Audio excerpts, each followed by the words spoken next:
Hello, welcome back to the allotment. I'm down here today because I'm going to be planting my main crop potatoes today, and I'm going to show you how and why I've chosen to grow my main crop potatoes in trenches this year.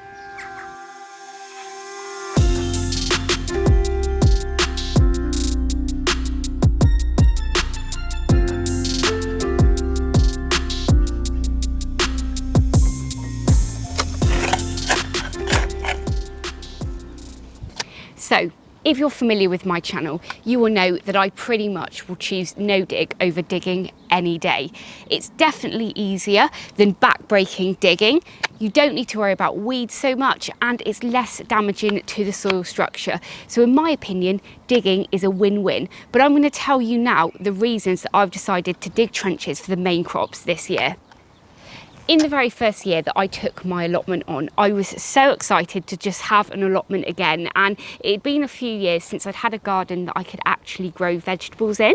When I took on the plot, it was the end of summer, beginning of autumn, so I really focused on getting the overwinter onions and my garlic in, and it was so fun, but I didn't really need to worry about potatoes. But when I came round to growing the potatoes and thinking about that, I really just worked with what I'd done for years and years, and I'm not sure at this stage whether I'd actually ever heard of no dig at all, but I literally had so much fun. I dug loads of trenches and grew the potatoes in those trenches that first year, and I think I left my main crops in for ages and they got huge when I was harvesting them, but it was a lot of back-breaking digging. I made sure I did really good straight lines and really enjoyed watching them grow. And then when it came to harvest time, I was so pleased with the amount of potatoes that I was harvesting and how big they were. But I can remember at the time I kept stabbing them with the fork, so it was so annoying. But that crop of potatoes kept us going for absolutely ages.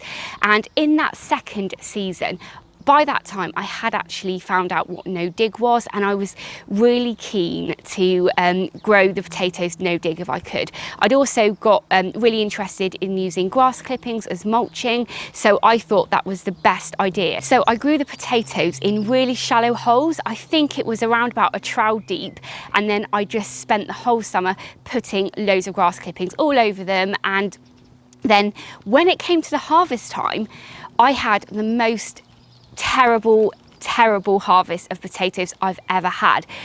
It'd been a really wet summer as well, so that probably didn't help. But when it came to actually harvesting the main crop potatoes, they were covered in holes from slugs, snails. Some of them were completely hollow, and that year I think I probably only had about 2 kilograms of potatoes that I could actually eat, and I was so disappointed.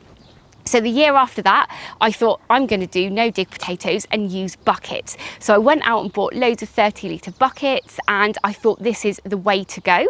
With a main crop potato, when you put the potato in the soil, it will then grow the potatoes off the stem throughout that bucket. So I thought this is perfect.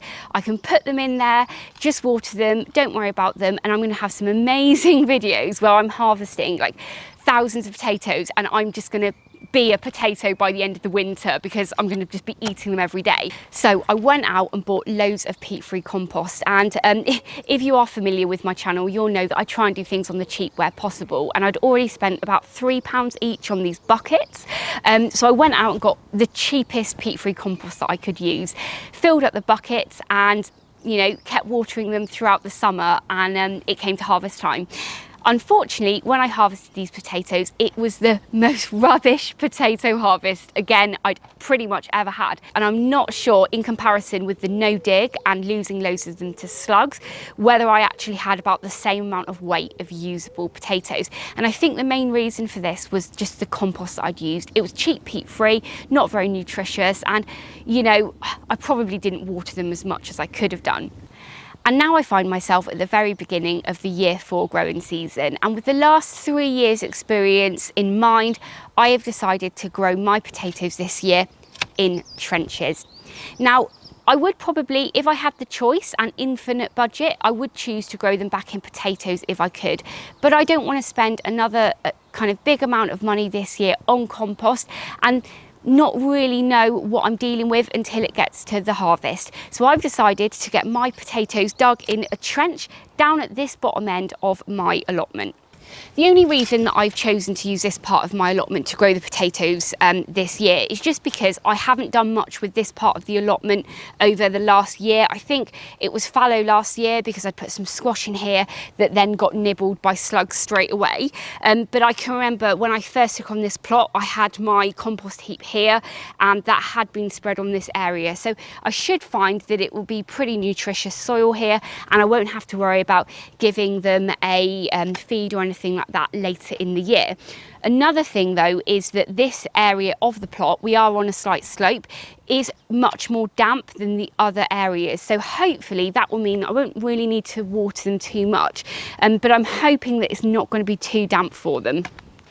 So if we put the effort factor aside when we think about growing potatoes in trenches, it is pretty simple. All I needed to do here was clear the area that I wanted to grow them in, dig a spade depth and spade width, and then just pretty much dig away. What I've done here, as you can see, is just put all of the soil from inside the trench on the top here, on both sides. Now, when I actually cleared this area, I did think that I was going to be getting 3 trenches in here, but to be honest, the last trench is going to be quite close on the edge, so I might be able to fit another trench in when I've put the soil back over the trench here. I'm not sure, but for now I'm just going to be worried about having the 2 that I need to get filled up. So now we get on to the easiest part of the process, and that is just to plant the potatoes at the bottom of the trench. The variety I've got here is Sapamira, and the reason that I've gone for this variety is because it's notorious for getting pretty big, but it's also blight resistant, which, living in Wales, we can have some really wet summers, and if I can go for something that's resistant, then hopefully I'll stand a better chance of my crops doing well. The reason that I choose to only bury them a spade depth deep is just so I know that all of the potatoes that I'm going to be harvesting will be closer to the surface than that, so I don't need to worry too much about kind of digging down deeper. I know that if I just excavate above that depth, I should have all of my harvest there without having to dig around and look for them too much. Now they're all in, all I need to do is just bury them over. So I'm just using a rake that I've got here to cover them.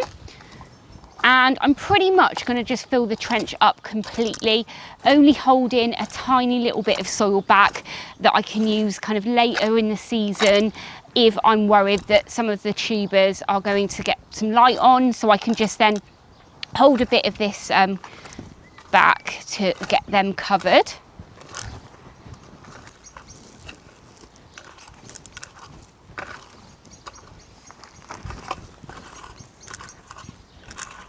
And then just doing exactly the same with the second one. Now they're covered, I'm just going to give it a really quick tamping down.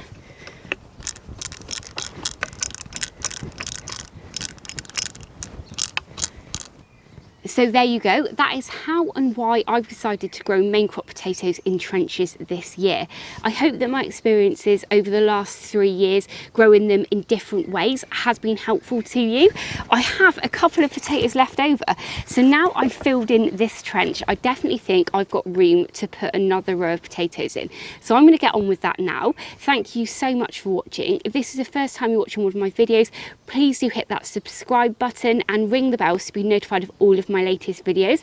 As ever, YouTube have some videos up now on the screen that they think you'll like, and I've also down below in the description added all of the videos from the potato videos that I shared with you earlier in the video. So please go ahead and watch those, and I'll catch up with you in the next episode. Bye!